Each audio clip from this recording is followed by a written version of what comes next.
So let's go right back to the very beginning when you first start making films, even before you do your shot and video stuff and kind of make a name for yourself doing that. When do you get hold of a camera and think, oh, I could stitch shots together here and make something? You know, when do you get that bug initially?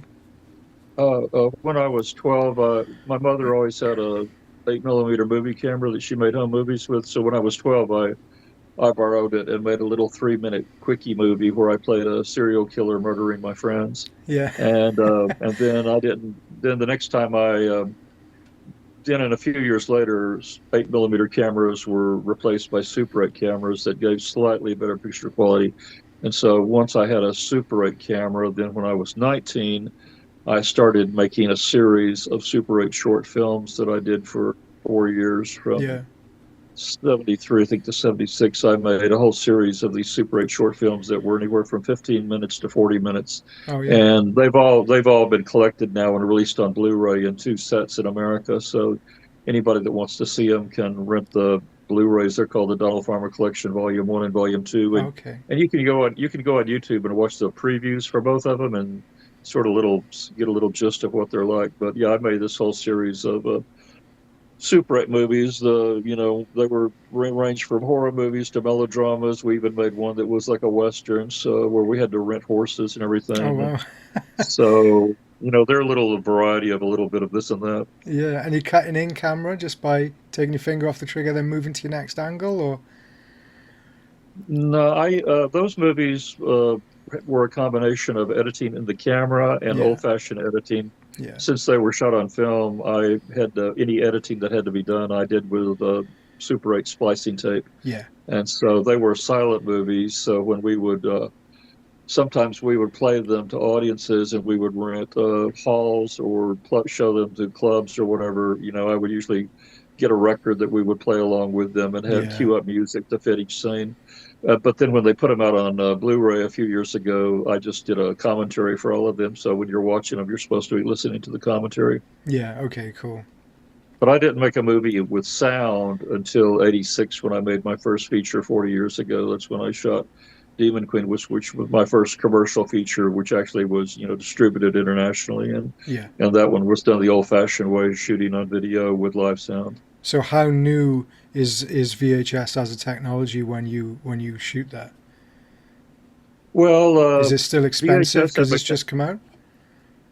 uh, people started buying home video recorders and cameras around 79 or 1980 in America. I know I bought my first videotape player in 1979 where you could tape TV shows off TV, Yeah, and cameras came along or just shortly after that. And back then, if you were shooting on video, you had choices. You could either shoot with a home video camera, which was designed to use a half-inch video cassette, or you could get what's professional grade equipment. And back in the '80s, your choices were usually, if you want to be professional, your main choices were a three-quarter-inch camera or a Beta SP camera. yeah. Those were considered professional grade. And when you're editing, the best format was to edit onto a 1-inch master, which is what we did. So for my first movie, I didn't want to shoot the whole thing on half-inch video because that's the home video format. So I hired a professional video production company that had the three-quarter-inch cameras, and they had all the state-of-the-art for that time editing equipment, which back then would cost thousands of dollars. And Yeah. so I got them to provide all those production services. So they shot the movie, and then when it was finished, they edited it. And back then, there was no editing programs or editing software like there is today. Yeah. Nowadays, everyone has editing software on their laptops. But back then, if you wanted to edit a movie, you had to do it the old-fashioned way. You had to hire a studio that had a professional system designed to accommodate three-quarter or Beta SP tape, and you had to do a linear edit, which meant you had to build the edit from the head of the tape to the tail of the tape. And you couldn't just do like today, where today, if I shoot a movie, I can edit it at any point. I can edit a scene that happens 30 minutes into the movie and Hmm. start with that scene. I can edit it completely out of order and worry Yeah. about putting it in order once I have all the individual scenes edited. But back in the '80s, a movie had to be edited in order from the head of the tape to the end of the tape. And if you edit 30 minutes of it and find out you made a mistake at the 15-minute mark, you have to go back and undo all your edits to that 15-minute mark, fix the problem, and then Yeah. re-edit recreate what you did and Yeah. get you back to the 30-minute part where you left off. So it was editing back then was very, very nerve-wracking. You were Yeah. just constantly worried that you were going to make a mistake that you Yeah. wouldn't catch till later and have to undo all your edits. So once nonlinear editing came along, that was a Yeah. big relief. So, are you shooting in order at all to try and help that process, or are you still shooting out of order? No, I always shoot out of order. I've never shot in order. Right. Just because you get actors for a day and do all the scenes, and then Yeah, I always base my schedule around the availability of the actors and the yeah. availability of a location. Like a lot of times we rent houses, and usually we rent Airbnbs. And when we rent a house, we just have to make our schedule that all the scenes in the house Yeah. have to be shot out so that we can get in that house and be out of the house in a day or two, and be able to move on to other locations. Yeah. And then when I have certain actors that are coming in from other states or from far away, I have to also schedule for shooting nothing but their scenes until they're finished, so that if somebody's going to drive several 500 or 1,000 miles to Yeah. get to film, I don't want them sitting around and doing nothing while I'm filming other people's Yeah. scenes. I just try to accommodate them. So that's the two things that determine my schedule. But I've never, even from the beginning, I've never shot a movie in order. Yeah. Back in the 80s, you didn't have to shoot in order. You just had to edit in order. That was the Yeah. thing. You Yeah. could shoot in any order you wanted, but just when you were editing, you had to shoot, you had to edit linearly, you had to build from the head of the tape. You had to first do your opening titles, then you started editing the movie from the very first scene, and it was just a pain in the neck to work that way. I'm glad we don't Yeah. have to anymore. Yeah. Yeah. So, what about during the shoot back then? Are you asking permission? Are you just running and gunning? Like there's shots in a mall there. There's obviously a lot of shots in the streets around, presumably where you were. Are you just grabbing those shots? Oh yeah, yeah. I usually would just grab those shots. Like in my first movie, we did have a scene in a mall, and we just went in there and started filming. We didn't ask permission, and Yeah. uh, we had same scenes in motel rooms where we would just rent the Yeah. motel room, but we didn't tell them we're going to be filming in there. And the only time I usually get permission for a film was when I did a movie that was with the Actors Union in America called the Right. Screen Actors Guild. Yeah. And when we hired expensive talent, like I did this movie with Brigitte Nielsen, where we had to pay her $30,000 for 2 days. And Right. so we had a scene with her that took place at a very famous location in Atlanta, the steps of the downtown courthouse. Right. And so for that, I had to get all my permissions. I had to get permission from the courthouse to film on their property and everything. Mm. I didn't want to run the risk of having my expensive actress, who I'm paying all Yeah. this money to, and get her all the way down to downtown Atlanta, which might take an hour to drive her down there, only to find out we couldn't film because the police would show up and chase us away. So we Yeah. had to. So whenever I've got a situation like that with an expensive actor, I get permission. And then when I made my Civil War movie, where we had to rent all those costumes, we had permission for all of our locations because we were renting historically accurate Civil War era mansions. We Hmm. rented 2 mansions that we were paying, and so we had complete permission there because we were paying these people by the day to use their mansion. We rented one house that looked similar to the house in Gone with the Wind, sort of like a Civil War era kind of mansion, and then we rented another one which was just completely furnished with historically accurate furniture. So the whole house, every room in the house was historically accurate, and so we definitely had permission to film in those houses because Yeah. the owners of the house were right there watching us while we worked, and we were paying these people so Right. much money. Yeah. So Yeah. in a situation like that, you definitely have to have permission. Yeah, in a place where you don't want to catch your light stand on a table or put your camera down on the wrong surface, presumably, especially if the owners are there watching you. But on the other hand, when I filmed in a movie in Paris, France, and we Mm. filmed inside Notre Dame Cathedral, we didn't get permission for that. We just walked right in because our cameras were small enough. We just Yeah. figured if anyone asked us, we would Tourists. just say you could just say you're a tourist. There were Yeah. all these tourists around us filming with home movie cameras, so we just figured we would blend in with the tourist. Yeah. And I was right. We had absolutely no problem at all. We got our complete scene in Notre Dame with no trouble at all. Nobody approached us, and Yeah. we filmed all over Paris without permission anywhere, and we got no problem at all. The only time I had one time I made a movie where we were filming in St. Petersburg, Russia, and we were filming at the summer palace of Catherine the Great called Peterhof, Hmm. which was one of the palaces she built during her era. And while we were filming there, suddenly a bunch of two policemen started coming our way to talk to us. And we thought, oh, we're in trouble. We're going to be kicked out. But it turned out all they wanted to do was flirt with our actress. Oh, okay, fine. So they just wanted to talk to her because she Yeah. was, extremely attractive. Yeah. So Yeah. once we saw that, we could just see, oh, well, they're going to be friends with us now. If Yeah. she We're talks to them, fine. they'll be our friends. Yeah. So when you do Demon Queen, you make two films that year, right? You make Cannibal Hookers straight after or before? Well, Demon Queen was made in '86, and Cannibal Hookers was made in '87, Oh, and okay.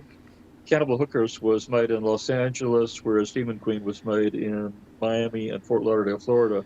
Now, right after we filmed Demon Queen, we tried to start Cannibal Hookers in Florida, Mm. and we shot a couple of scenes, but the production, we never, we ended up having to stop the production there because we lost our main actress. She Oh, filmed a okay. couple of scenes and then dropped out of the movie because we were filming at a she was an assistant at a casting agency, and her office cast our movie, and so she had the key to the building, and she had given us permission to film a scene in her office in the building where she worked. And one day we were scheduled to film there, and so she showed up early to unlock the building for us. And she noticed a car sitting in front of the building, which was unusual since the building wasn't open to the public. And she looked in, and there was a girl sitting in the car with several stab wounds that was dead. And so it turned out this girl had been murdered at an adjacent apartment by her Jeez. boyfriend. And then he had driven this car over there to try to make it look like the murder happened Wow. somewhere else. Holy shit, And so man. she was so traumatized by finding this dead body that she Yeah. just dropped out of the movie. Fuck. It turned out the killer was very stupid because the police were able to directly trace it to his apartment through the license plate of the car. Right. Yeah. And once they entered his apartment, he hadn't even bothered to clean up the murder scene, and there was still blood everywhere. So Oh.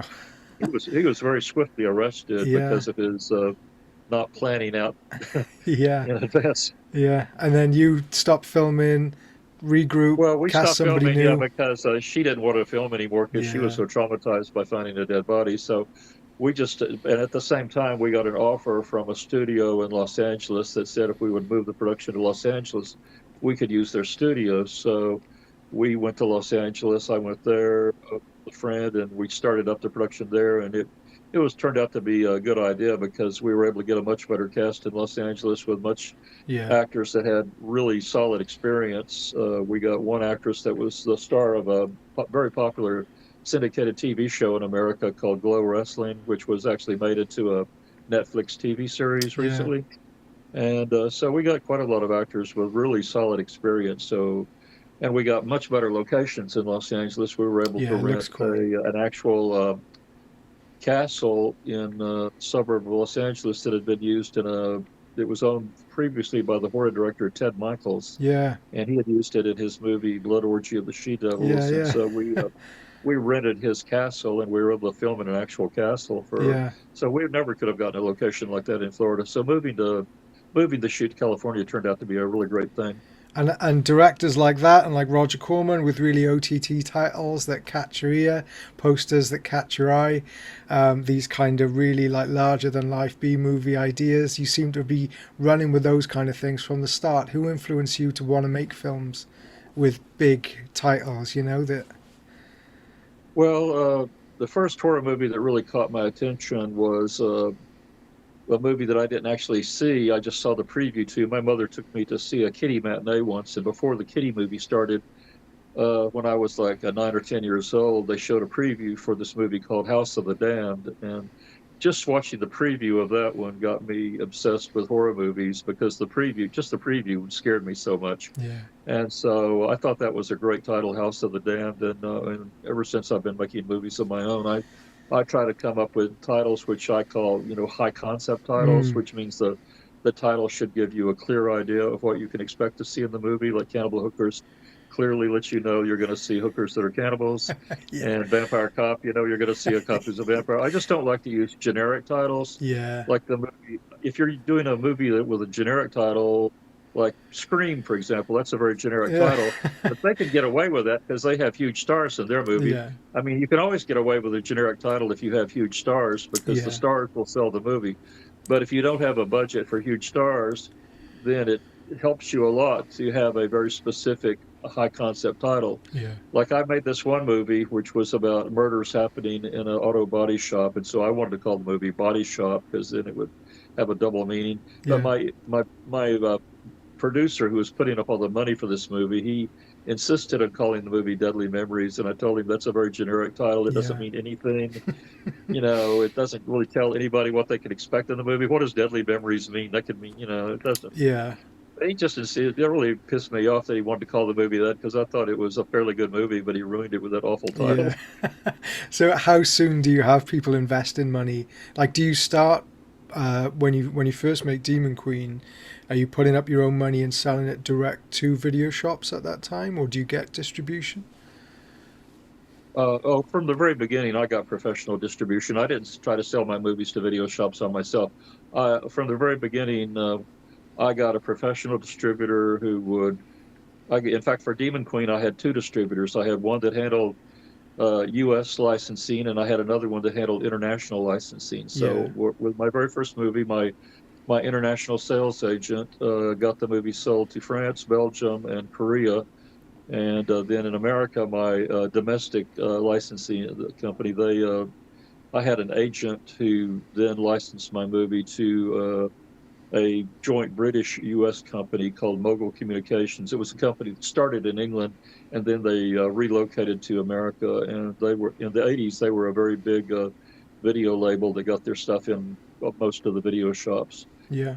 And so back in the '80s, the video store landscape was very different than it became in the '90s, because in the '80s, most video stores in America were independently owned by families. They were Yeah. considered what you call mom and pop stores. Yeah. Uh, Chains that controlled hundreds of video stores didn't really come along much until the late '80s or '90s. Mm. You know, and the most popular one obviously is Blockbuster Video, Yeah. and we also have Hollywood Video, and then that sort of changed the whole rules of the game because it ran most of the mom and pop independent video stores out of business, Yeah. and they were replaced by these chains, which made it more difficult for producers like me because that meant in order to get your video in stores nationwide, you had to negotiate with the huge chains, Mm. which would have some corporate office you'd have to deal with. Whereas when I was doing my early movies, my distributors was able to reach out to the mom and pop stores, and they did that for me. They were specialized in that. Back in the Yeah. '80s, there were these trade magazines which were designed only for people who owned video stores.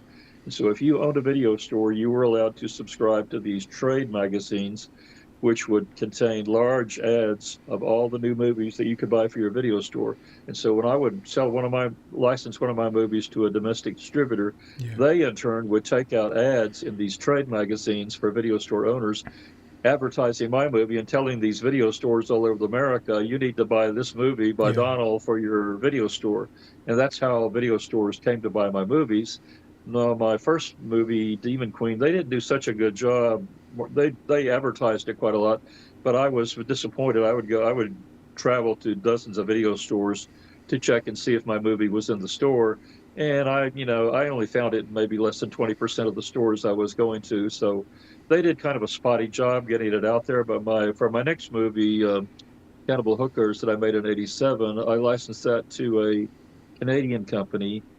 And this Canadian company did a really bang up job. They got it in pretty much, I would say, 9 out of 10 video stores I went to. I would go to video stores everywhere, and the vast majority of them had my movie. I went to New York City and found video stores even in New York City had my movie. So I was very, very impressed with the job they did distributing it.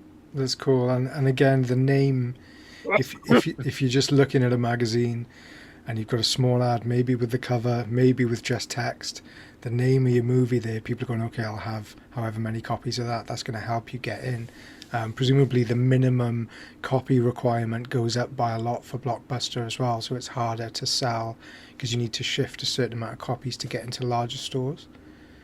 Yeah, my distributor said at the time that one of the reasons he agreed to distribute Cannibal Hookers was because he loved the title so much. He said it Yeah. was a very exploitable, a very marketable title. In fact, there's a magazine in America called Variety, which is considered the Bible of the show business industry, and they did a half-page interview with my distributor when he released Cannibal Hookers, and the whole interview was just him talking about how successful he had been with my Great. movie, and he attributed a lot of it to the title. He was just saying the title was just Yeah. a film marketer's dream because Yeah. Yeah. the title made video stores very curious to buy it. Yeah. And So so, I tried to follow that rule with subsequent movies. Whatever I had control on, most of my movies, I've been able to control what the title is. mm, Every once in a while, I do a movie where I've had one. The movie I did in France, for example, my distributor changed the title, which I wasn't too happy about because I made that movie in France under the title Vampire of Notre Dame, and then my distributor changed it to an erotic vampire in Paris, which made it okay. sound really, really down market. Mm, I was trying to give it sort of an upmarket sound, and yeah. so I wasn't happy about that. But then the worst of all was when I was hired by this martial arts guy in Atlanta to direct and write a martial arts movie that he would star in. So every Okay. once in a while, these people with showbiz aspirations Yeah. hire me to create a movie that they could star in. And this guy was willing to fund a shot on film martial arts movie. He gave me like a little outline of what he thought the plot should be, and I took his outline and turned it into a script. And then when we filmed it, we called it Fighting Chance, which is a reasonable title for an action martial arts movie. Yeah. And then we sold it to this distributor who was well connected with Blockbuster. So our distributor was going to be able to get our movie into Blockbuster Video, where every store in America would have multiple copies. And so we were happy about that. But for some reason, they decided to change the title. And instead of calling it Fighting Chance, which sort of tells you that it's going to be a action fighting movie, they called the movie The Strike, which could be read two ways. There's already a very famous movie called The Strike, and it's about, it's directed by the Russian director Sergei Eisenstein, who did Battleship Potemkin. Yeah. And so he's already made a movie called The Strike, which is a very famous classic film. So I thought it was sort of stupid for us to use the title of a movie that's already a classic film. Yeah. And his movie, The Strike, had nothing to do with fighting. It was about a political strike. Right. So Yeah.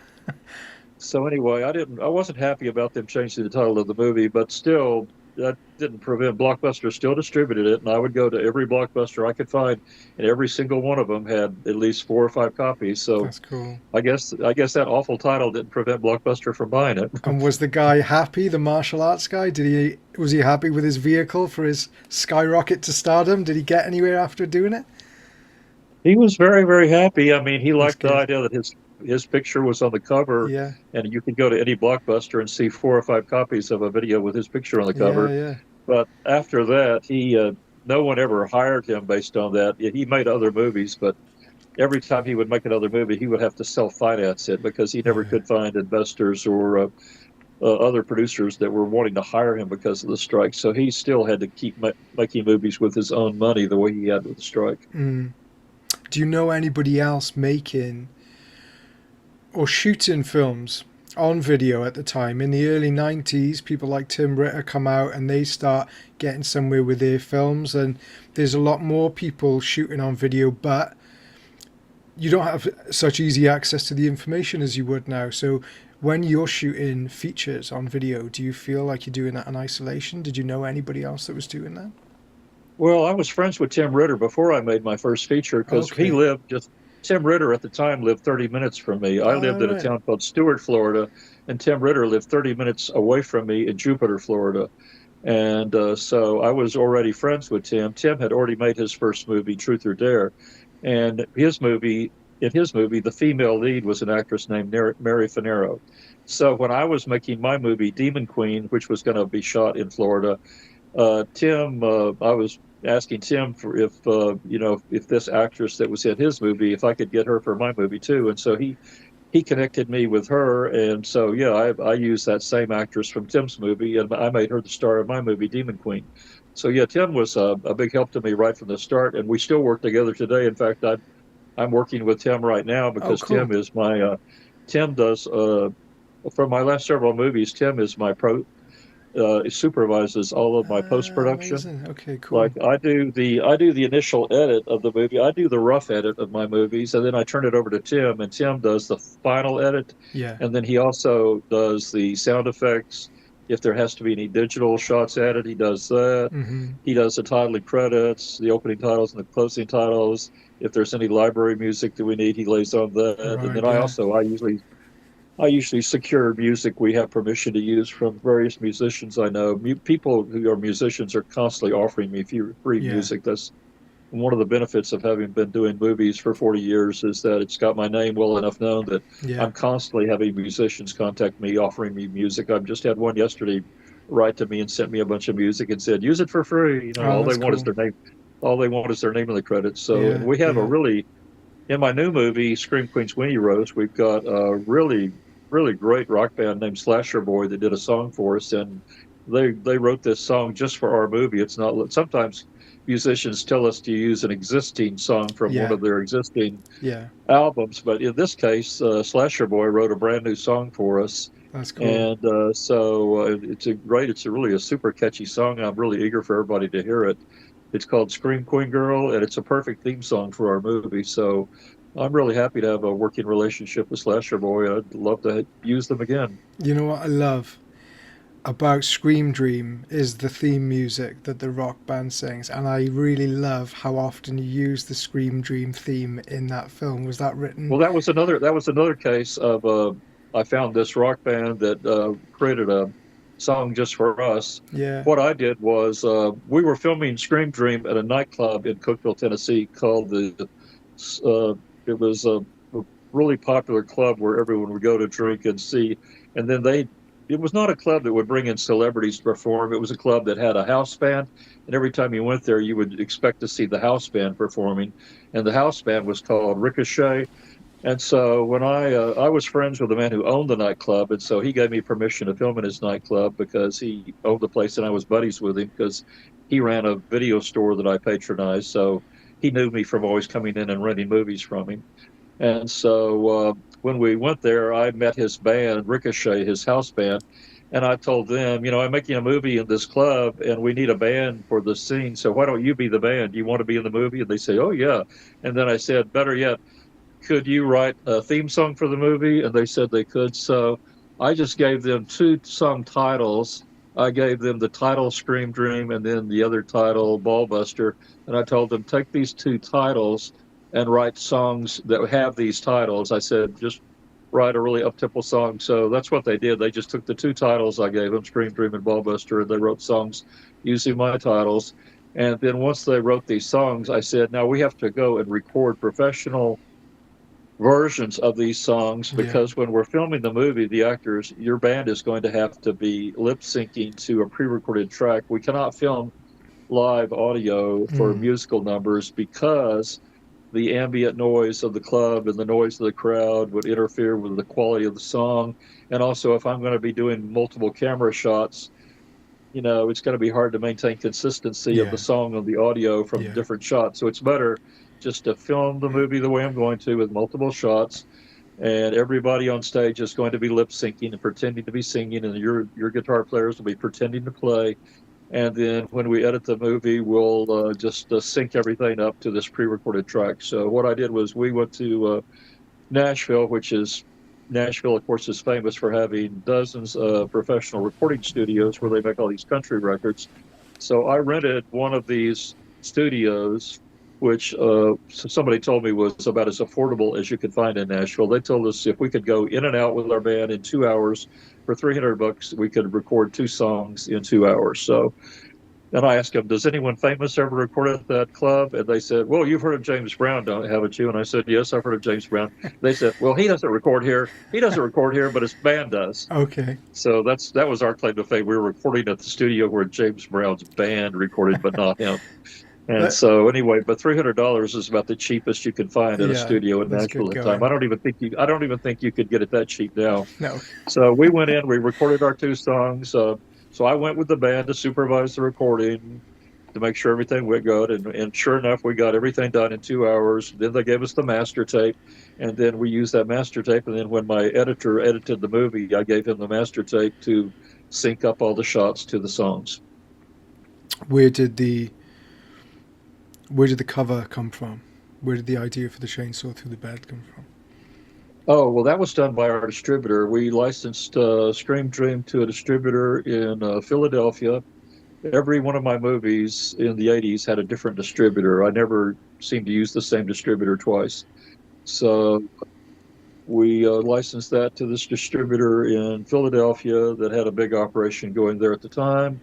And they had their own in-house art department. So that whole cover, which everyone likes, where the girl's in the bed with a chainsaw coming up between her legs, since Yeah, that scene happens in the movie, they recreated that scene with a model. And so the model you see on the cover of Scream Dream is not an actress from the movie. She's a model hired by the Philadelphia distributor. And that's what most of my movies had. They would have covers using, in the 80s, they had covers with photo models who were not actually in the movie, but they were photo models hired by my distributor. Like the same thing happened with the cover for Cannibal Hookers. yeah, The cover of that is a couple of girls who are not in the movie. They're just models, and they were hired by my Canadian distributor to do that photo shoot. And then when Vampire Cop came out, it had a cover, again, using models who were not really in the movie that were done by our distributor for that one. So that's how it used to be done. Nowadays, that's sort of changed. yeah, And nowadays, movies very rarely have photos on the cover. They usually have paintings or AI art. But back in the 80s, yeah. it was photos usually was what you would see on the cover. Did you ever see the Wizard video for the Best of Sex and Violence? Oh, yeah, I've seen that. The cover for that is so good. Like it's like a hot woman and a guy, like a big beardy guy, and like a teddy bear, like Davy Crockett hat for no reason. I love that cover, man. I nearly Oh, bought it the yeah. other Yeah, day, actually. I remember renting that from a video store. That was a good Yeah, one. Wizard was awesome. They're so hard to get now, especially in the UK. Like you just can't find that stuff at all. Like when I started buying videos, I just caught the tail end of small video shops. So I was born in '86. So in like the mid '90s, I just catch the end, and there's one mom and pop store by me. And it's like the scariest place I've ever been because there's just a little lady behind the counter who's super mean, and she like chain smokes constantly, and like that whole air was like thick with smoke. And I remember just going in and just being terrified of the horror films and this little lady.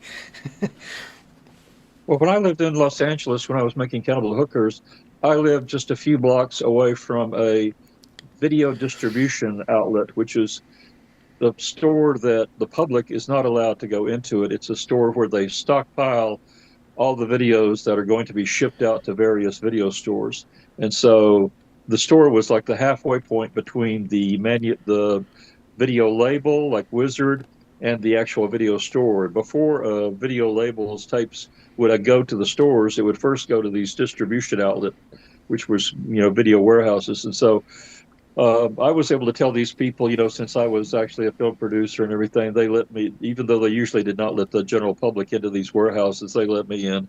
And this place was definitely heaven for a fan of Wizard Video. They just had rows and rows of those big box Wizard Video Yeah, items all over the store. I wish I had some of those now. They'd be really yeah, valuable. they're But so cool. They're worth loads now, aren't they? It's crazy what people are paying yeah, on eBay for them. They were one of the very best at having really eye-catching covers. Yeah, yeah, definitely.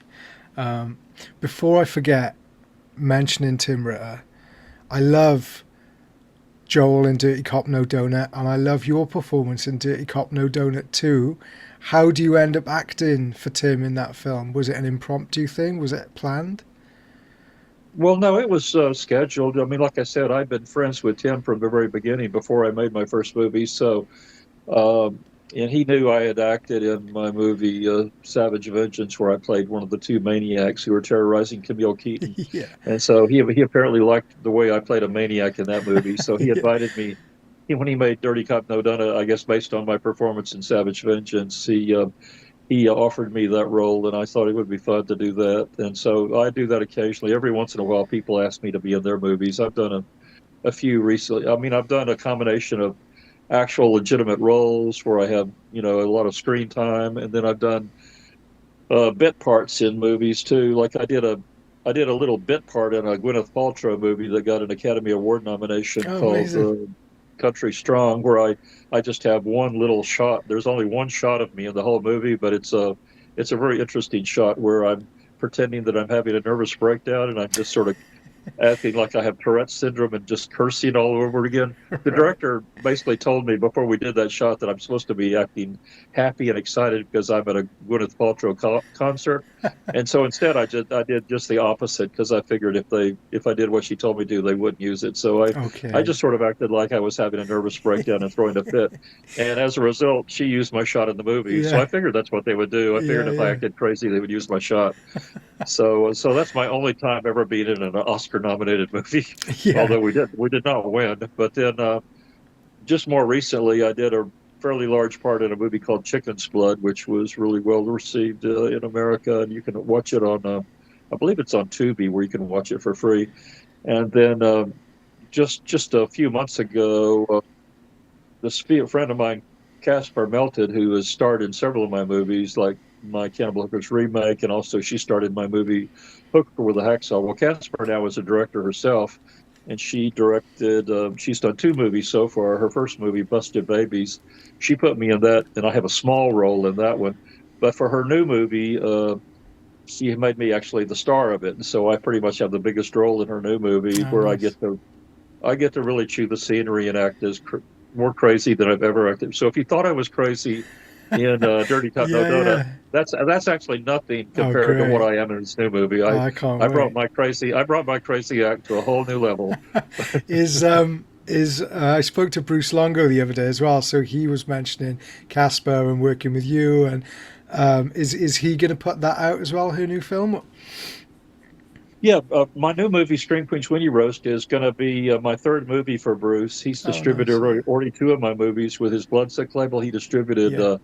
Little Bo Creep, which starred Kasha Rose, and Kasha has also been in a few of my movies. She was in Bigfoot Exorcist and my Cannibal Hookers remake, and she's also in my brand new movie, Scream Queen's Weenie Roast. And she lives in Arizona, so I just every she usually comes to Kentucky once a year, and so whenever she comes to this area, I try to grab her and film with her while she's here before she Yeah. goes back to Arizona. And then he also distributed a movie I made with Jessica Flux called Blood Bitch Baby, where she plays the historical character Elizabeth Bathory, who is there's been many movies based on her, including the Yeah. Hammer film Countess Dracula with Ingrid Pitt and Yeah. the film Daughters of Darkness. So I have her playing a modern incarnation of Elizabeth Bathory or whatever. And That's cool. so Bruce distributes those two. And then my new movie, he's also distributing it, Scream Queen's Weenie Roast, which stars Jessica Flux. And it also stars Bill Wheaton, who's famous for being in the trauma movie Sergeant Kabuki Man. And then also we're doing something unusual for my new movie, Scream Queen Sweeney Roast. I have a company that does paperback novelizations of Okay. movies, and they're doing a paperback novelization of my script, which they plan to release this summer about the same time that Bruce will be releasing it on That's Blu-ray. cool. So hopefully the movie and the Blu-ray and the novel will both come out about the same time. This is the first time anyone's ever written a novel based on one Yeah. of my movies, so I'm Yeah. That's excited cool. about that. So And at the when? same time, I got a comic book company in Oh, America who's hey. doing a comic book on another of my movies. They're doing a comic book on my movie Chainsaw Cheerleaders. So Cool. that's going to be the second of my movies to get a comic book because my movie Debbie Does Demons, it got a comic book a couple years ago from a British comic book company. Yeah. And so this new one is going to be an American company, and they've already got several pages of it. They put it online. I've put them on my Facebook page so people already can get a taste of what the comic book is going to look like. Yeah. So that's a new thing. I really enjoy having people turn my movies into comic books. That's a whole new way to exploit Yeah. them. Yeah. It's really. I really like what Ibon Press did with Fulci's films and how they made a Gates of Oh Hell yeah, yeah, yeah. series and a zombie They're a series. great company. Yeah. They're really cool. I love what they're doing. You can tell they're real fans of the Italian splatter stuff and love the genre and love Fulci and his films. There's a real care that goes into their artwork and stuff. It's really cool. Yeah, one of the biggest thrills that ever happened I live in a fairly small town near Nashville, but back in 1983, there was a big horror movie that was filmed just outside of my town.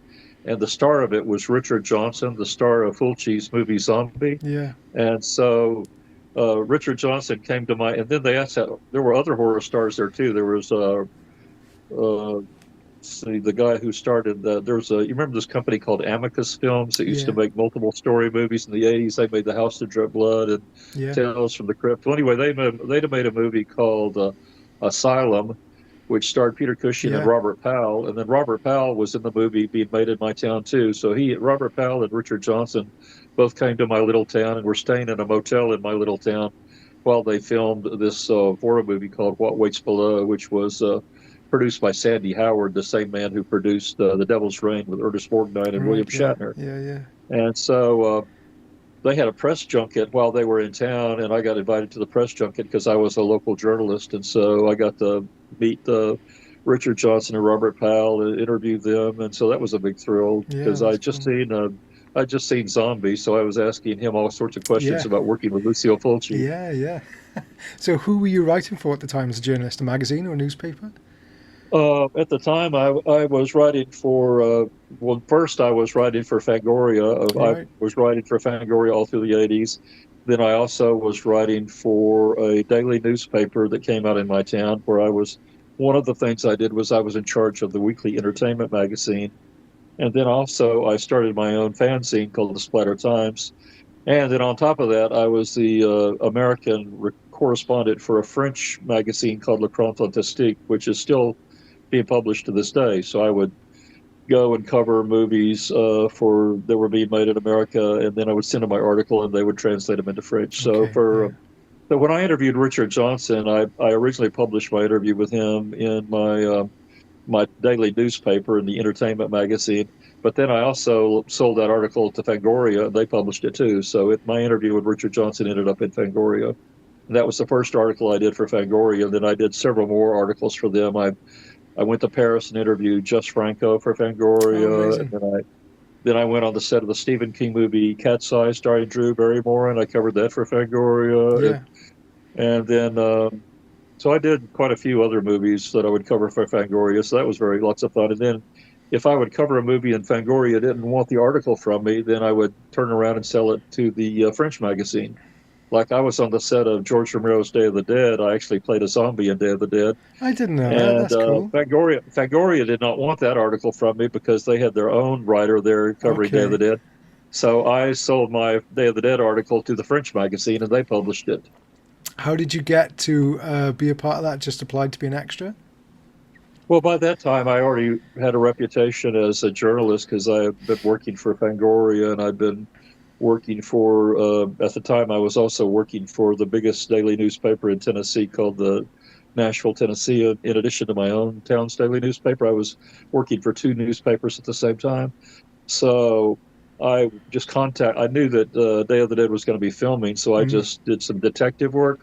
And so when you want to go onto a movie set, what I did was first you call the state's film commission. Every state at that time had a film commission. Yeah. And then you would ask the film commission to give you the number of the publicity office handling publicity for the film. So I said, give me the number of the publicity office for Day of the Dead. They gave me the number, which in that case was, I think, called Rubenstein Productions. Richard Rubenstein was the producer.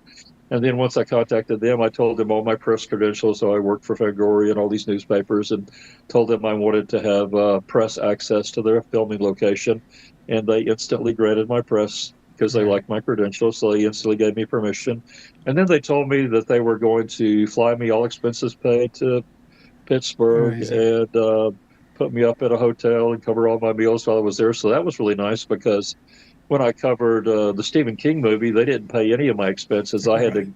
I had to travel to the Stephen King set all at my own expense, and they didn't pay for my hotel or anything. Mm. So it was a nice surprise that George Romero's company was willing to pay Yeah. every single one of my travel expenses. Yeah. And then a couple of years later, I went on the set of Evil Dead 2 with Sam Raimi. And but even though he had a bigger budget than George Romero, it was back to he didn't pay any of the travel expenses to go to the Sam Raimi set. Yeah. I had to pay my way there. But I was so excited to be on the set of Evil Dead Oh my 2, I was happy God. to pay my own way there. Yeah. Yeah. How But it's sort long? of odd that George Romero was so far the only film I've ever been on that they paid all my expenses. Right. I was even on the set of John Carpenter's Starman, which had a $20 million budget. Yeah. They wouldn't pay any of my travel expenses either. Wow. So the size of a film's budget has nothing to do with Yeah. whether they'll pay your travel expenses. So you got to be a zombie when you were at Day of the Dead as well? Yeah, once I got there, they informed. I was in a group of journalists, and George Romero flew all the journalists at the same time because he wanted all the journalists to watch the same scenes being filmed. Okay. Because he wanted all of our articles to be based on the same Yeah. scenes that he had picked out these scenes as good scenes for us to watch Yeah. being filmed. And then once we arrived in Pittsburgh, then he gave us all the good news that he would want all of our journalism, all of the people in our journalism group to also play zombies in the movie because he thought we would write better articles if we wrote it from Yeah. the perspective of being an actor in the movie. Yeah. And we all automatically said yes. Nobody in the journalism group said they didn't want to be a zombie. Everybody said yes, yes, yes. Yeah. So and it was a very unusual process because to play a zombie, they had to put us through a gauntlet of makeup people. I thought it was just going to be one person doing my zombie makeup, but it was like this whole gauntlet where you have to first have somebody who's in charge of hair, and their only job is to grease down your hair and make your Right. hair look like you're a corpse. Then the next person's only job is to do your teeth and make your teeth look rotting. The next person's job is only to make your hands look like a zombie head. Yeah. And then the next person's job is only to outfit you and put you in zombie clothes that look all dusty and ragged. And Yeah. then finally you get to the last person, and the last person is the main makeup guy who does your face. And in my case, the guy who did my face was uh, a future Academy Award winner, Howard Berger, who ended up Oh, winning right, an yeah. Oscar for his makeup on Chronicles of Narnia.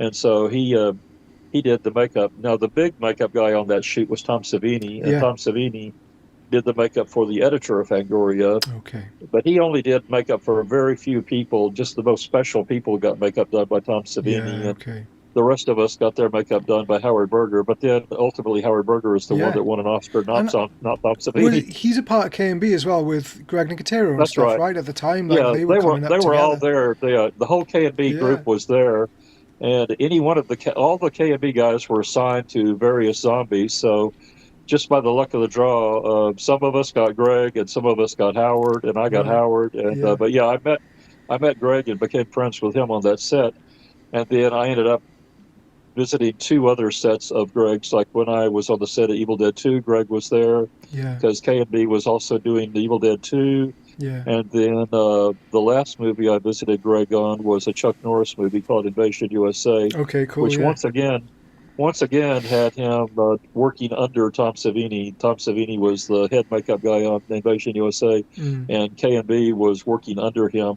But very quickly after that, they stopped working under Tom Savini and became their own makeup Yeah. superstars and Yeah. Yeah. started doing giant films like Dances with Wolves and Casino and Pulp Fiction. So, Yeah. and they sort of became bigger than Tom Savini ever was. So they sort of became the big names Yeah. in effects makeup. Yeah. Yeah. So while you're doing all that, how do you then find time to write your scripts? How often do you write scripts? Are you constantly working on something, or? Yeah, I don't. I always try to have a movie in one of the three stages of production at all times. I'm either in pre-production, production, or post-production.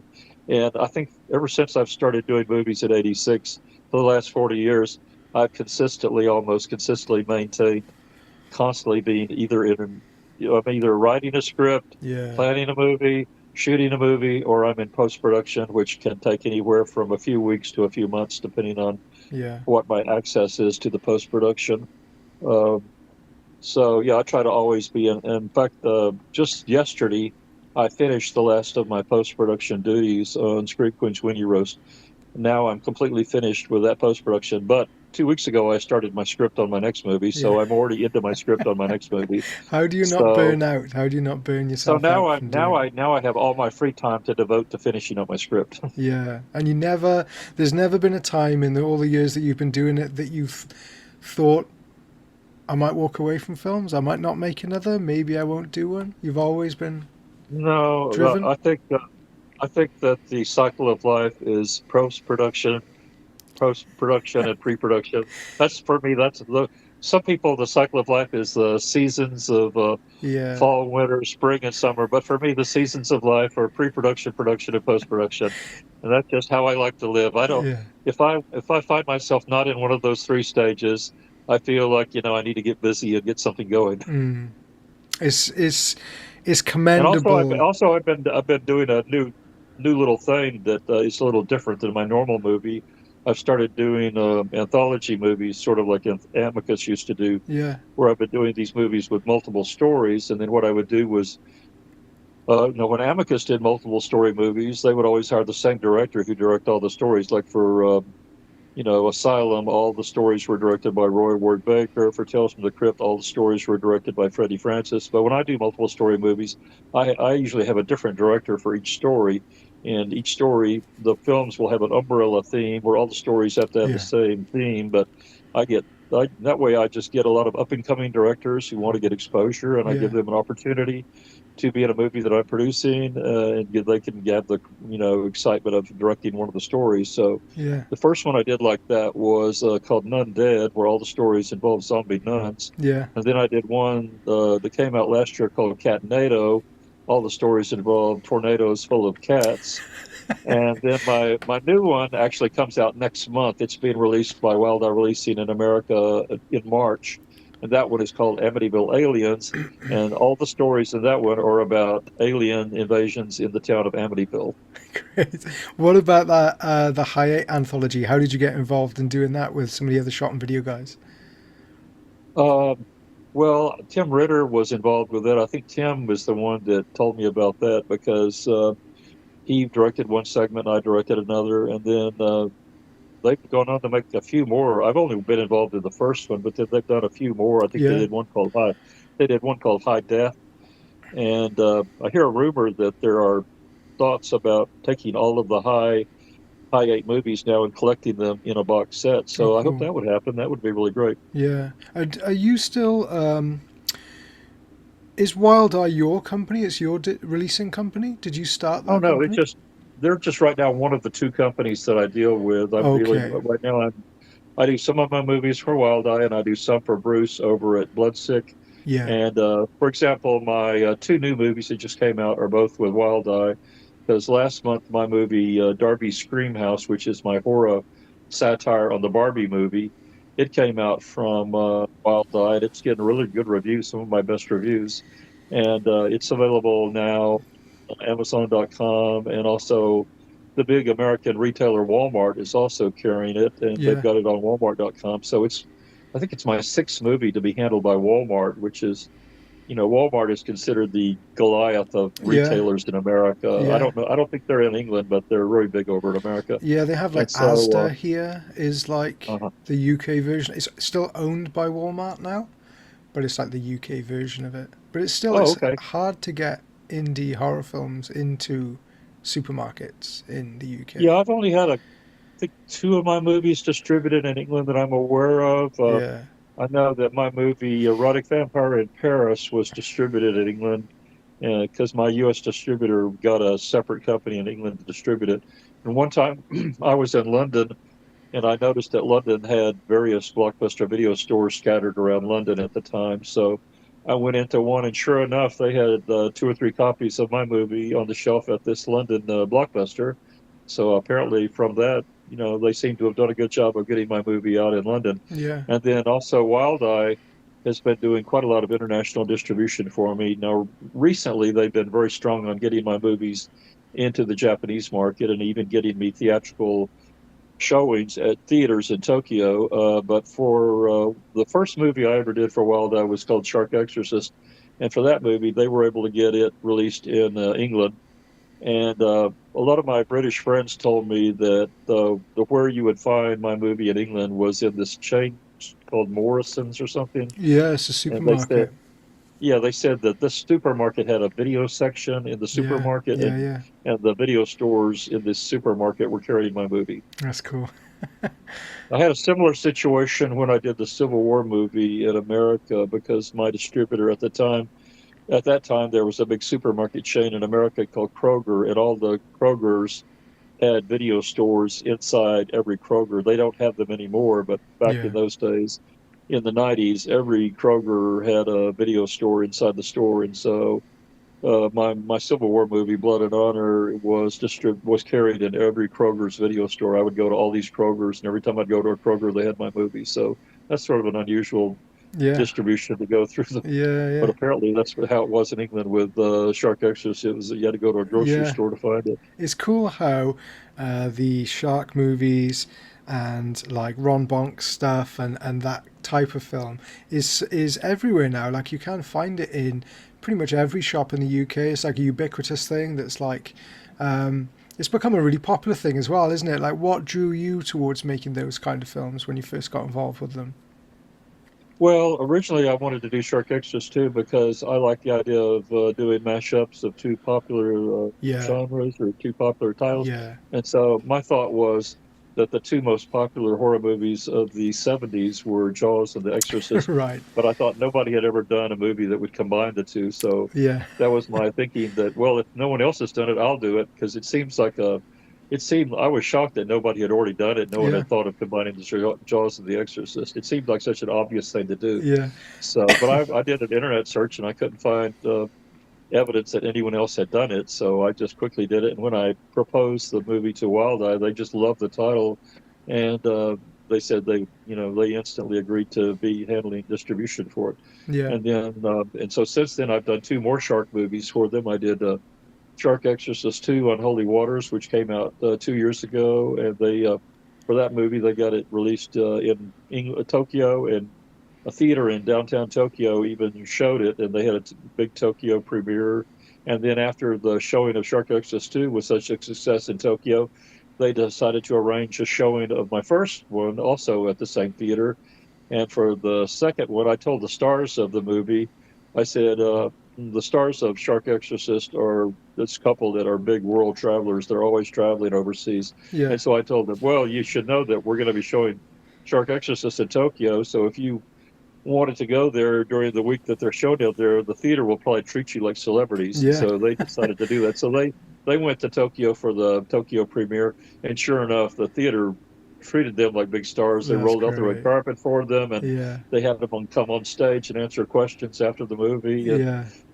gave them all sorts of gifts and souvenirs that were apparently in my movie was such a success in Tokyo that a doll company made toy Shark Exorcist dolls, That's great. which I've tried to get one for myself, but I can't Yeah. ever find one. But they gave my stars, they gave them to my stars, and so they Yeah. gave them these little stuffed toys that were made to tie in with my movie. So with So them, I wish I had been there, but yeah, at least somebody got to enjoy the Tokyo premiere. that's what I was going to ask is you've been making films that have come out. Like making one film, finishing it and getting it released and distributed is a difficult thing to do. A lot of people will only do that a small handful of times in their life. You've been doing it consistently with an amazing energy over 40 years. Do you feel like when at what point did you go, I've made it, I'm doing it, I'm doing what I want to be doing, or do you still feel like you're pushing to get somewhere? Well, I Or, mean, I thought I had done what I set out to do with my very first movie yeah, because my first movie got distributed in four countries: America, France, Belgium, and Korea. So yeah, I was thrilled. I thought, wow, international distribution on my very first try. yeah, yeah, And of course, in the '80s, when I started making movies, that was actually the best time historically for somebody to make no budget movies with mm, video equipment because back then the video market in America was very new, and there was a demand for product that exceeded yeah, what the supply. yeah, There was more demand than there was supply, whereas nowadays there's more supply than there is demand. yeah, And so nowadays anyone can make a movie because you can film one with your phone and yeah, edit it with your laptop. yeah, So the tools that you need are now completely accessible to everyone, whereas when I started, the tools that you needed were kind of expensive, and yeah, the only way I was able to get those access to professional equipment and professional editing was I made the video production company that provided those service for me on my first movie. I made them my partner so that we yeah, would split the revenues of the first movie. And based on that, they were agreeing to do everything with no cash up front, mm, but by being my partner. And so that was an ingenious way of making a movie and raising the. I decided it would be hard to raise money with no track record. So instead of trying to raise money, I decided to try to get free services Yeah. in exchange for profit participation. And that's how I was able to launch my first movie. And then in the 90s, I did a whole series of expensive movies that were like six-figure budgets, budgets over $100,000. I think our biggest budget was we had one movie that was $350,000. And Which so film was that? those movies, that was Deadly Run when I co-directed. And that movie was very wasteful in the allocation of the budget Right. because they didn't spend the budget. When you have that kind of a budget, my belief is you should spend at least half of that budget on names because only having solid names are you going to be able to recoup that kind of money. Yeah. And the producer wouldn't listen to me at all, and so he ended up losing most of his investment Oh, because really? he hadn't put any celebrities in that at all. And how do you expect to recoup 350 grand? Even if Yeah. he shot the movie on 35 millimeter, it was shot professionally, but without, he thought just shooting it on 35 millimeter would recoup the budget. And I Right. kept telling him, you got to have celebrities. Without celebrities, you'll never recoup that. Yeah. And he wouldn't listen to me, and so he lost all his money. Then when he did another movie, he just brought me on to co-direct that movie. I wasn't the top director.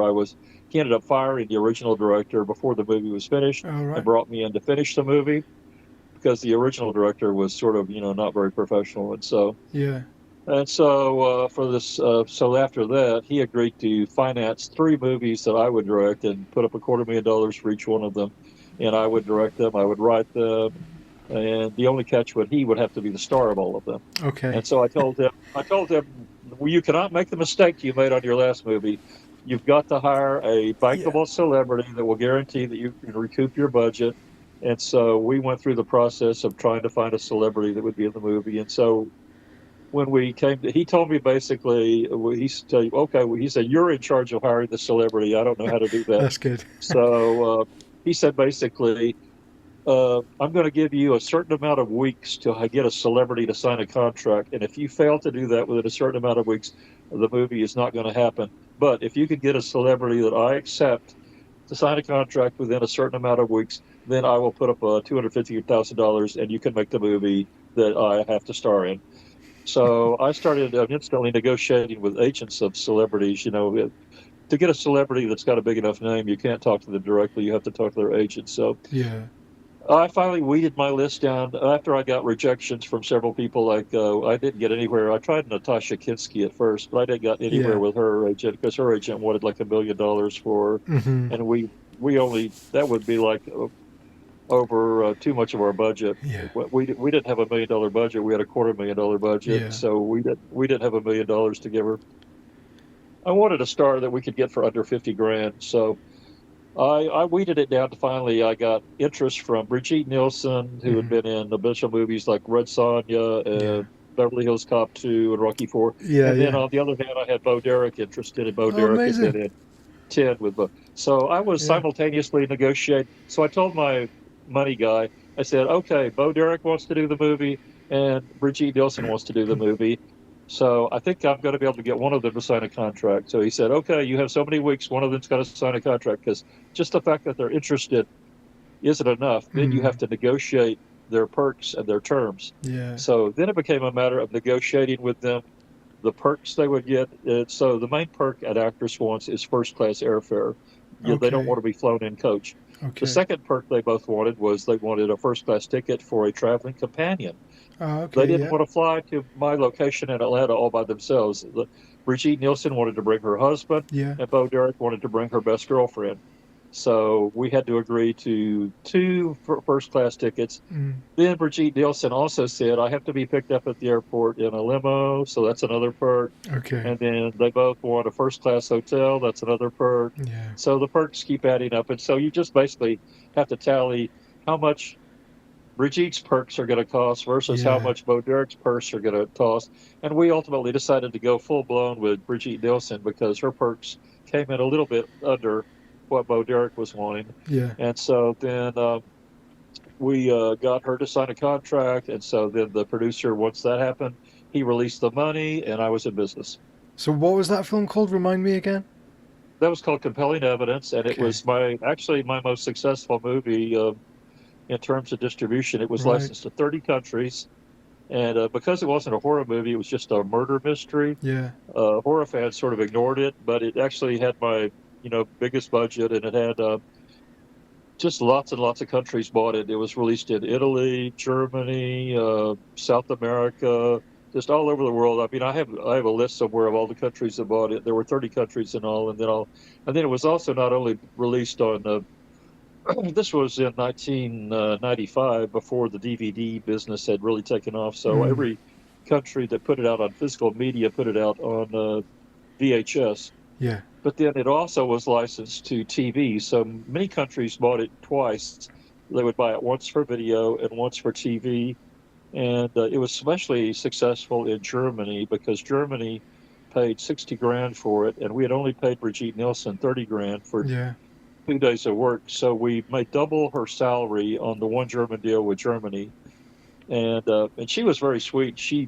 We paid her for 2 days, and she gave us a half day for free. So we were really thrilled with her, and she was yeah, so nice to give us a half day for free yeah, when yeah, we told her we needed her for like a few extra hours. yeah. So she turned out to be a dream to work with, and That's she was great. super professional and super friendly, and everybody loved her. So I think we definitely made the right choice in hiring her because Yeah, sometimes you hire people that turn out to be a nightmare, but she turned out to be a dream come true. yeah, yeah. So what happens with working with Camille Keaton when you did Savage Vengeance? Well, at the time I worked with her, I had met her the year before when I was living in Los Angeles doing Cannibal Hookers. I had a friend who was an actor in Cannibal Hookers, and he told me that his day job was he worked on Amtrak trains as a sort of the male version of a stewardess on an airplane. He would be Hmm. the guy who would go up and down the aisles of the Amtrak train, bringing people drinks and snacks and bringing them pillows and everything. So he basically was a male stewardess on an Amtrak train. And he told me Camille worked on the train with him, and she was also a stewardess on an All Amtrak right. train. And he said they worked on the route from Los Angeles to Seattle, Washington. They would do that route every week. And so I was sort of shocked that the star of I Spit on Your Grave was Yeah, working as a stewardess. But he said, "Oh, well, she hasn't made a movie in several years, so had to make money, so she just decided to get a regular job." And he said, "If you want to meet her, I'm friends with her because I work with her." He said, "I'll take you over to her place and introduce you." So I said, "Sure," because I'm always looking for people from my movies, and yeah, so she might be more expensive than I can afford, but let me meet her. So he took me yeah, over and he introduced me to her, and I sort of made a plan that she told me how she had not made a movie in several years. The last movie she had made was her last big movie was The Concrete Jungle with Jill St. John, where Jill St. John, of course, was the Bond girl in Diamonds Are Forever. And okay, in Concrete Jungle, Jill St. John played an evil prison warden in a women's prison. And so this was one of those women's prisons movies that used to be so popular. It's what made Pam Grier famous with Big Dollhouse and yeah, yeah, Big Birdcage. So yeah. And Camille Walter Keaton Hill was has a doing small those as role. well, wasn't he? Walter Hill, who did the Warriors and stuff, right? Uh, I'm not sure Walter Hill did one, but I know Cannon did a few. Cannon Yeah, did, and then Linda yeah, Blair did one. Linda Blair made Chain Heat with Sybil yeah, Danning. yeah. I remember the poster being awesome. So there's quite a few. At the time, those women in prison movies were really hot. So Camille had done this women in prison movie, and then she had a cameo in a Cameron Mitchell movie called Raw Force.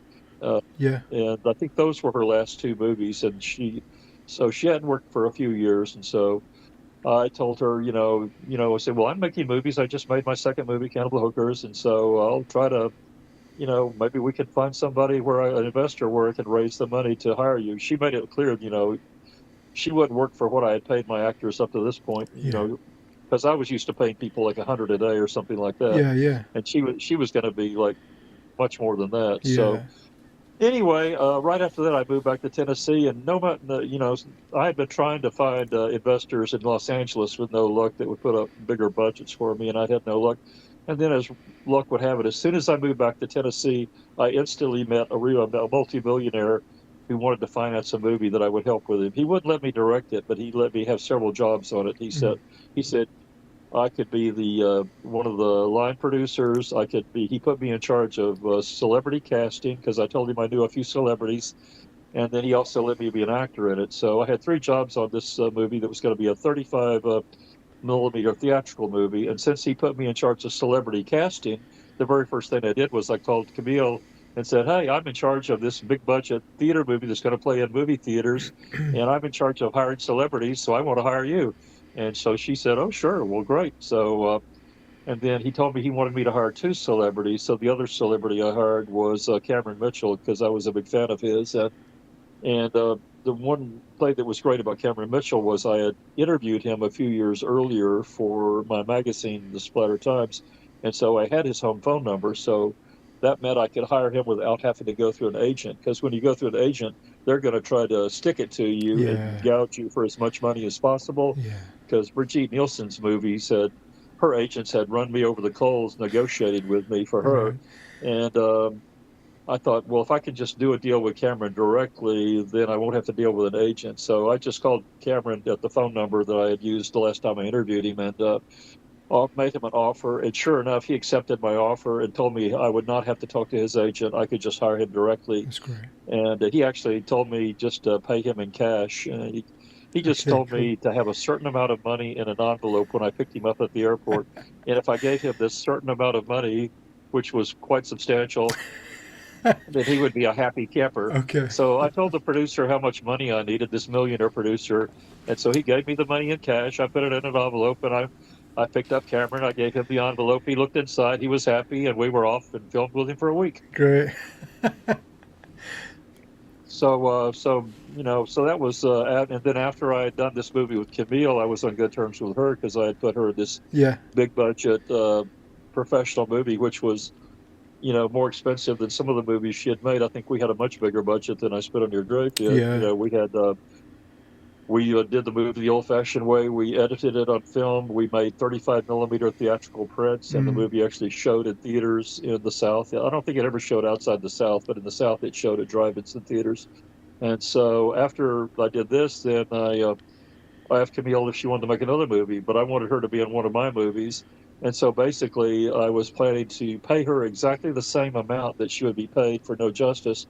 The only difference was that her salary would be almost our entire budget, Yeah. and then the rest of the movie would be shot on video. So that's how we made Savage Vengeance. Yeah. Was we paid her exactly the same amount, so she did not have to take a cut in pay, Mm-hmm. but everything else was much, much cheaper Yeah. because we were just making. I used the same company that had provided my production services on my movie Scream Dream earlier that year in 1988. Uh, this was just a few months after we did Scream Dream, so I just used the same cinematographer, the same producer who he owned the studio in a town where I lived called Cookville. He had a photography studio, and we had used that as our studio for Scream Dream, and so we just once again used his studio, and everything was the same. So we had a very tiny crew. Camille was really shocked. She had never worked on a movie with such a tiny crew before, Yeah. and she had never worked on a shot on video movie Yeah. before. Yeah. But still, the movie was real successful when it finally came out. It didn't. We shot it in 1988. It didn't come out till 1992. But when it came out, it quickly became very popular, and everybody was Yeah. shocked to find Why? Camille Keaton in Why such a the cheap. delay? The 4 or 5 year delay in the release. Well, when it came out, I was when I made it at that time. My last distributor was the company in Philadelphia that distributed Scream Dream, but they were only interested in Scream Dream Okay. because that title. They liked that title and they liked the whole marketing campaign, but they weren't so thrilled with the campaign for Savage Vengeance. So the original distributor of Savage Vengeance was going to be the same company that distributed Cannibal Hookers. Mm-hmm. But then that company apparently was on the verge of going out of business. And so by the time we were ready to give them Savage Vengeance, they had such apparently severe financial problems that they Right. sent us an advance check which bounced. Oh. And once their check bounced, we just stopped communicating with them Oh. because they sent us a check to cover Camille's salary, and the check bounced, and I had to pay her out of my own pocket. Shit, man. So once that check bounced, I just didn't talk to them anymore. But then Yeah. this company in Philadelphia wasn't interested. So I just basically went on to my next movie and decided I would just sit on Savage Vengeance until I could find a new distributor that would put it out. Mm. And it took till 1992, but I found this company that was agreeing to put it out. And so when they did put it out, they did a really great job. They got it in video stores all over the country, and Yeah. they even got an Australian deal, and they got it licensed in Australia of all places. So Yeah. I don't know why they distributed it there, but they didn't distribute it in England. But for some reason, I still see photos of the Australian video, which is slightly different looking than the American video, all over the place. Yeah. And do you have to convince Camille at all to do that subject matter again? Is she happy to do it? Is she hesitant at all to return to that type of role? She had no problem doing that. Her main problem was she was just shocked at how cheap we were. She apparently was she was expecting that it would be a production of the same size as Yeah, No Justice, yeah, where on No Justice, all the actors were spoiled rotten. We had catering where they catered and really nice lunches, and we had very fancy catering where multiple choices of salads, multiple choices of desserts, yeah, because our millionaire producer was paying for everything, and he was wanting to impress all the people, and he actually hired our technical crew. Everybody was hired from Los Angeles and had to be flown in, which was really a ridiculous expense. He should have hired a local crew, but he yeah, hired all these people who had just worked on either Roger Rabbit or a Stallone Rambo movie. yeah, And so everybody that he hired had worked on one of these two huge movies, which meant that they were used to working on multi-million-dollar movies. yeah, So when they got to Tennessee, they looked at his $350,000 movie as just beneath them. yeah, And so all through the movie, the crew he hired was constantly bitching and moaning about how cheap our movie was. Now, for me, it seemed like a huge movie. yeah, 350 grand seemed like yeah, a yeah, huge movie to me. But so I told him that's something you should learn from. Never hire LA crew because they're spoiled rotten. yeah, man. And, and don't ever hire people that are used to working on huge movies Yeah, because there's plenty of crews in Nashville and Atlanta you can hire. they'll And be I said, happy ideally, to, you should hire a crew that lives within driving distance of where you're so they filming. can go That home. way, you won't have the expense of putting them in motels. Yeah, Because when you have to put your crew in motels, that just jacks up your budget right yeah, away. And then you have to give them 3 meals a day. If you hire people that live driving distance from where you're filming, they can go home at night. You don't yeah, have to get them 3 meals a day. You can just get them 1 or 2 meals a day. So, these were lessons I had to teach this stupid producer because when he made No Justice with Camille, even though the movie cost 350 grand, it should not have cost that much. He just blew money on stupid expenses like right. hiring all these LA people. Yeah, And then once he got the LA people here, they ran up the budget by demanding more expensive catering. They weren't happy with our oh, original catering, so they oh demanded more man, expensive catering. yeah, They demanded wrap beer at the end of every day. They just kept living. Every day I list of new demands mm, because they kept saying, "Well, we just worked with Sylvester Stallone. We right. just worked for Steven Spielberg." Jeez. So that's been my rule: is never, ever, ever hire Yeah, people that have worked for huge movies because they're spoiled rotten. yeah. That must be the I good would thing if about. I'm considering hiring somebody for one of my movies and they tell me they've just worked for Steven Yeah, Spielberg, they're out. that's the end of the conversation. Yeah. So because you've started really small, making really manageable things with small casts and small crews or whatever, you build quite organically. But then, say on something like Red Lips, how many people are on that crew? That seems like quite a small production. It seems like you're back to kind of running and gunning in the streets again, like you did on Demon Queen. Yeah, Red Lips was made in '94, just a few months before we did the Brigitte Nielsen movie, Chameleon Evidence. So basically, within the space of a few months, I went from a $5,000 budget to a $250,000 Yeah, budget within less than 6 months. yeah, Because we made Red Lips in early '94 and we made Compelling Evidence in fall of '94.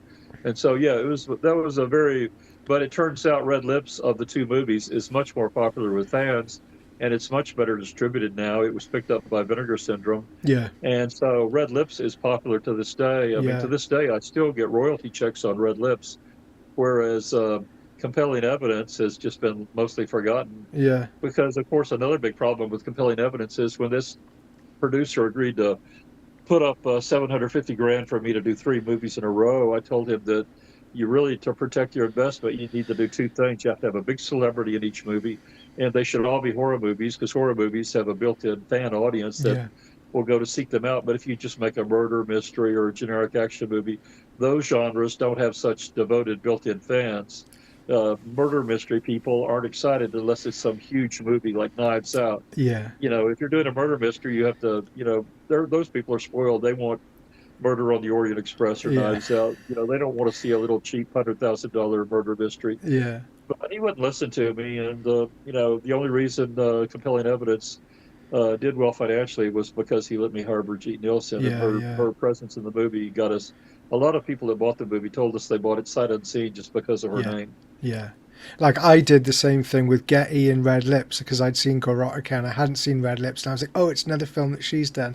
And then I found out you'd made it, and I was like, oh, amazing, Donald made it. I've got to see it. Now it's one of my favourite of your films. Do you write that film specifically for her after seeing what she did with you? Oh yeah, yeah. I got to be friends with Getty in night. I made Red Lips in '94, and at that time I'd been friends with Getty for 2 years. I met her in '92 because at the time I was best friends with this musician in Nashville named Leslie Q, who was an alternative musician, and she performed at nightclubs in Atlanta. And I would run around with her, and we were going to concerts and stuff like that. So one time we were at a L7 concert. Yeah, L7 is the group that appears in John Waters' movie Serial Mom. yeah, And so this group L7 came to Nashville, and me and Leslie went to the concert. While we were at the concert, Getty was there also, and Getty and Leslie were friends. So Leslie took me over and introduced me to Getty, and that told me I should consider Getty for one of my movies. yeah. So then once Getty got to know me, Getty invited me to these live shows she would do in Nashville. She did performance art shows in Nashville, which were very bizarre shows that you would never expect them to be performed in the heart of Nashville, a country music place. Because Getty put on these bizarre shows that had full frontal nudity and gore effects and everything live on stage, where people would be crucified or Right. performing abortions on themselves with coat hangers and Yeah. drenched in blood. And she did one performance art show where you go into the theater and there's two coffins, and she and another girl are lying totally nude in these coffins, and you're supposed to go by the coffins and pay your respects to them. And then after that, they go on stage and perform the live portion of the show. And then she did another show where it was filmed at the same part of Music Row in downtown Nashville, where all the country music clubs are now, which is, if you ever watched the Robert Altman film Nashville, the very first scene in his film Nashville takes place on this block of downtown Broadway in Nashville where Getty's nightclub was at. Right. And so on the same block where today is full of country music redneck clubs, Yeah. back in those days, there was a little private nightclub where Getty put on her bizarre shows with people trying to perform abortions on themselves and people being crucified. Yeah. So your And so, filmmaking brain must kick in and go, she's so perfect for a horror film. as She soon can as do I it. saw these two shows of Yeah. Getty's, I knew that I had to have her in a movie. Yeah. As I figured, if a girl that will be this crazy at a live show where these lot people are there watching it live, then imagine what she would do in a movie. Yeah. So I started to right away planning a movie with her. But before I could get my own Red Lips movie ready to go with her, my friend Hugh Gallagher, who edited Yeah. the magazine Draculina, he contacted me, said he was making a movie called Gorotica, and he Mm. was looking for a female lead, and he wanted to know if I knew anyone who would do everything the script required, because he was having trouble finding somebody Ah, that so would. you recommend her for Gorotica? So I told him, well, I've got the perfect girl for you. Yeah. So I recommended, I introduced Hugh to Getty, and then I went with Getty to Memphis where Hugh was filming Gorotica. And so Hugh was instantly thrilled to have Getty in the movie, Yeah. because just like I promised him, there was nothing in his script that Getty would not do. Yeah. She was game for anything. And so then there was an actor in Gorotica named Mike McCarthy, who was a filmmaker himself. And Yeah. once he met Getty and worked with her, he instantly hired her to be in some of his movies. And he hired her to his movie Damselvis, Oh, and okay. another Yeah. movie Yeah. he made. He put her in two of his movies. So right away, from introducing her to Hugh Gallagher, Getty has now got a blossoming indie film career Yeah. going. And I haven't even put her in my movie yet. So she had Yeah. already done these movies for Mike and Hugh. And then finally I had the Red Lips ready to go. My main problem with Red Lips was I had trouble Red Lips was designed to have two female leads, Yeah. and I needed to find the right person to star opposite Getty. But my first two attempts had failed. I originally tried to hire Veronica Carlson, the star of Dracula's Risen from the Grave and Frankenstein Must Be Destroyed, for Hammer, because I found out she lived in South Carolina, not too far from me. So I thought, oh, well, that sounds good, because she could just drive over from South Carolina. I probably wouldn't even have to fly her in. Yeah. And so I approached her with it. But when she saw the script, she very politely said, I don't think so. Yeah. He wasn't really up for something like that. So then I tried to hire just a local Nashville girl who was just a local actress who had never been in a movie before. Right. But she looked at the script and, oh, I know what happened with her.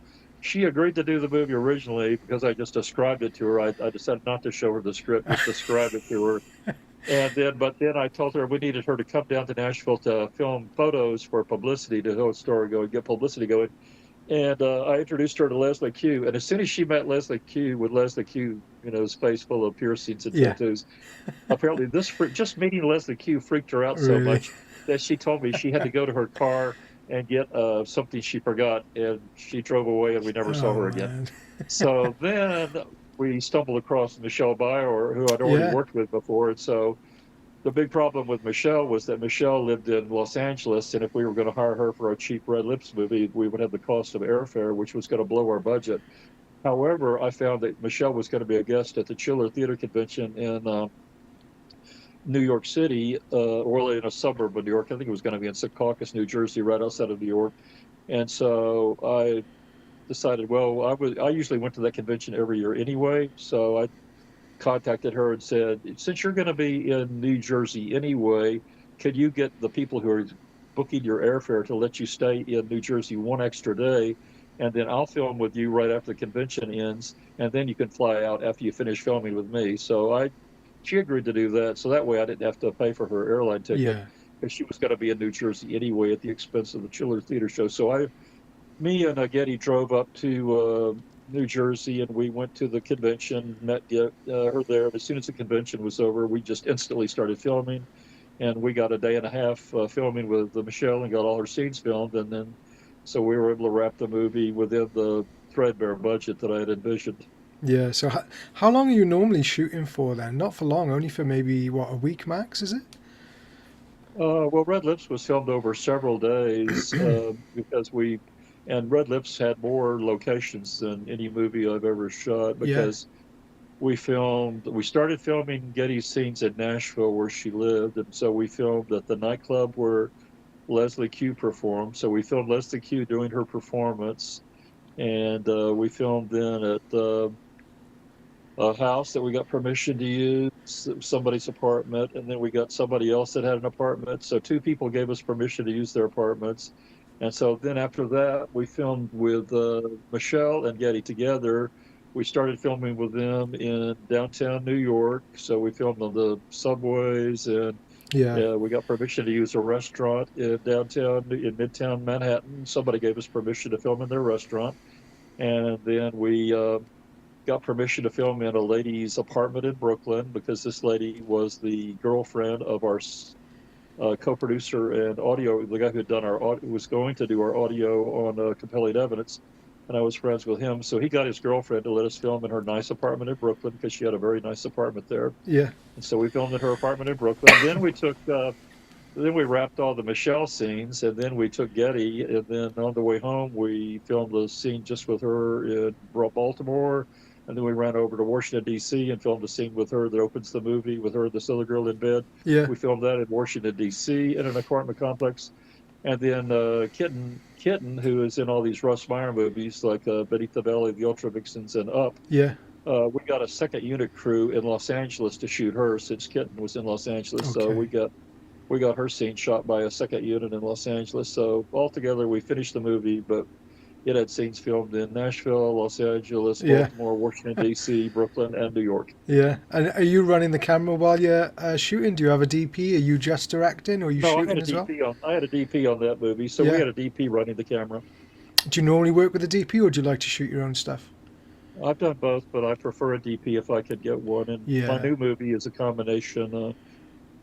Most of it's shot with a DP, but there's certain quickie scenes that where the DP had already gone home that I shot, Yeah. and so I'll shoot scenes if it's just not practical for the DP to come in just to shoot a scene that's going to take an hour to shoot or something. Yeah.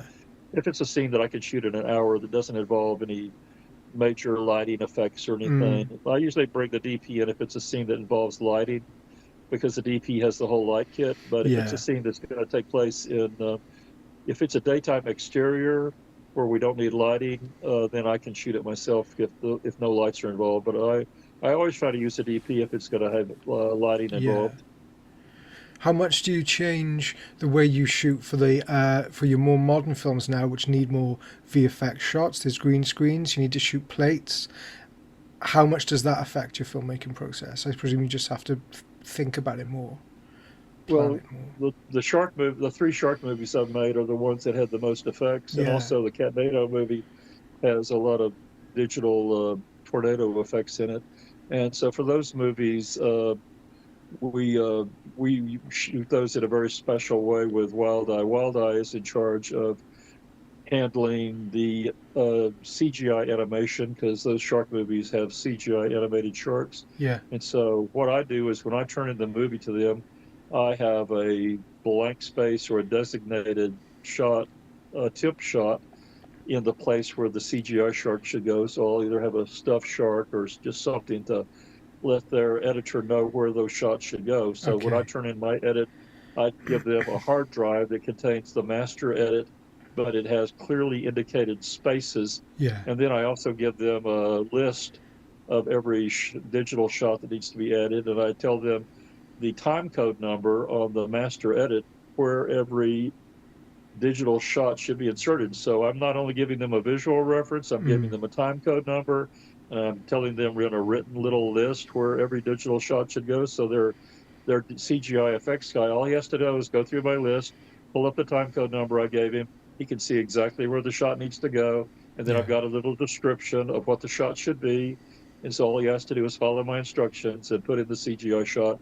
And so I've worked with them that way 3 times on both Shark Extras 1, Shark Extras 2, and then I just did a new movie for them called Nuns versus Sharks, which is actually the sequel to Shark Extras 2, but we just, instead of calling it Shark Extras 3, we call it Nuns versus Sharks. yeah, And so I work with them that way on those movies. I always give them a time code list, and then their editor could add those shots. And then for Catnado, they just decided to create a special tornado shots that they would insert. So instead of the actors just looking at where a tornado was supposed to be and not yeah, seeing anything, yeah. they would just add. They added a digital CGI tornado with little tiny CGI cats flying around in a circle. So Amazing. if you see Catnado, you can see the little digital I need to CGI see it. tornadoes that they added. I'm going to find it after this and go and watch it because I Of haven't course, seen it. the new movie I just finished, Scream Queen Sweeney Roast, that movie is completely old school. There's no Yeah, CGI in it, no yeah, digital effects. Every effect is a practical effects, with old-fashioned gore effects, which yeah, is great. what fans like. So, Little Bo Creep was like that too. Yeah. Those movies are completely just old-fashioned practical effects. So if you get, this is my last question, by the way. Thank you so much for your time, mate. I know I'm dragging on. If you get a big budget now, somebody says you can have however many million you would want to make something. Do you make a huge movie or do you still make a small movie and spend it on the cast? What would you do if you got the biggest budget you've ever gotten? Well, obviously, the main advantage of a bigger budget is you can make a movie that's more marketable to a distributor that pays more. Like, for Yeah, example, you could make a movie that would be more palatable in America when you make bigger six-figure horror movies that are either high six figures or low seven figures. yeah, Uh, Most of people, if they're not going to get a wide theatrical release, they want to at least have the movie sold to something like the Shutter Channel yeah, because the Shutter Channel is considered the premium home for made-for-TV horror movies in America. yeah, So, in order to get a movie on the Shutter Channel, you have to usually have a name that is sort of a recognizable horror name. So, like for example, Barbara Crampton. yeah. If you have her in your I movie, literally have a that makes a movie tattoos. very acceptable to the Shutter Channel. In fact, for my movie Blood Bitch Baby, I hired for that movie was another movie I did with all practical effects and no digital effects. And my effects woman on that movie was this lady named Jackie Seltz, and she had just done a Barbara Crampton movie for the Shutter Channel right before she did my movie. She had done a movie called Jacob's Wife, Oh, which that was was good. a really Yeah, good vampire movie, and it's not only starred Barbara Crampton, it starred the actress who starred in that movie, The Nun, where she played the evil yeah, zombie nun. yeah, yeah, And so it had the nun actress and it had Barbara Crampton. With both of them in the movie, Shutter, just snapped it right up. And also it had, world class effects because my friend Jackie and her husband are considered a top effects team, and Yeah. so they did really, the effects in that are comparable to the best you would see in any Sam Raimi or any movie. It's Yeah. comparable to the best you would expect to see from Greg Nicotero or Yeah. anybody. So if you have a bigger budget, that's one thing you want to do is you would use that money to hire names that would at least get you in on Shutter, or names that would at least get you hope for maybe a theatrical distributor. Mm. Bloomhouse doesn't usually pick up a lot. Right now, Bloomhouse is considered a big player in the horror movie game in Yeah. America, and then also A24 is A24. considered one of the Yeah. big names. And those people usually don't buy negative pickups; they usually do all their movies in house. Yeah. So if you make a movie hoping to sell it to Bloomhouse, it's going to be like a long shot, because Yeah. those are primarily companies that distribute only movies that they made from the Yeah. inception, Yeah. whereas a company like Troma is very agreeable to picking up outside movies. But then with Troma's not known for paying huge advances, so it's really hard to recoup Yeah. your money with a Troma movie. Yeah. So if you do make a movie that's got a bigger budget, what you'd be aiming for is you need to pack it with names that you're going to have to almost shoot at SAG, because in Mm. order to get the kind of names you want, they're going to make a difference. You're going to have to go through the Screen Actors Guild. I've done that twice. I did Yeah. Screen Actors Guild for Compelling Evidence, and then I did a movie with Margot Hemingway, which also was Screen Actors Guild. So you're going to have to deal with them, because to get the kind of names you want that are going to license, that is going to help your distribution, you've Yeah. got to do it. And you've also got to shoot in the highest grade digital format possible, something comparable. Pretty much every movie you see in a theater nowadays is shot digital. Very few movies are shot 35 millimeter. I think Yeah. Quentin Tarantino or Martin Scorsese still shoot 35 millimeter, but very few other people do. Yeah. So you want a movie that looks comparable to that, and so those are the areas where your money should be spent. Yeah. Yeah. And uh, if you were to uh, get a huge budget and get to make a massive film, what would it be about? What type of content would you? What type of story would you tell? I probably want to obviously do a horror movie, and you'd want to have it be an effects showcase. Yeah.